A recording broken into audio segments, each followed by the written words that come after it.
Welcome to MKS digital marketers. இப்போ நீங்கள் பார்த்துட்டு இருக்க இடம் எதுன்னு பார்த்தீங்கன்னா சேலம் தீவெட்டிப்பட்டியில் பைபாஸு டச்சிலே இருக்கக்கூடிய ஒரு பிளாட்டு தாங்க சேலுக்கு வந்திருக்கு. லோ பட்ஜெட்டில் தாங்க வந்திருக்குது.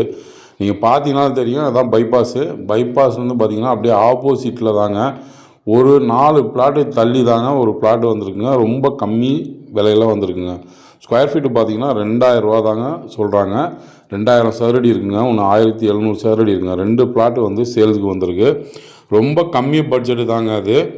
நீங்கள் பார்த்தீங்கன்னா தெரியும், பைபாஸில் 2500 ரூபாய்க்கு மேலே தான் போயிட்டுருக்குது. 3000 ரூபா வரைக்கும் போயிட்டுருக்குதுங்க பிளாட்டு. அதிலே பார்த்தீங்கன்னா இன்னொரு பிளாட்டும் இருக்குது, 3000 ரூபா சொல்கிறாங்க. ஸோ அதனால் ரொம்ப கம்மி பட்ஜெட்டில் ஒரு அர்ஜென்ட் சேலுக்காண்டி வந்திருக்குதுங்க. யாராவது தீவெட்டிப்பட்டியில் பைபாஸ் பக்கத்துலேயே பைபாஸ் டச்சிலேயே இடம் வாங்கணுன்னா கால் பண்ணுங்கள். உங்களுக்கு நல்ல இடம், ஒரு அருமையான இடங்க, சூப்பராக பண்ணி தரலாங்க. நன்றி, வணக்கம்.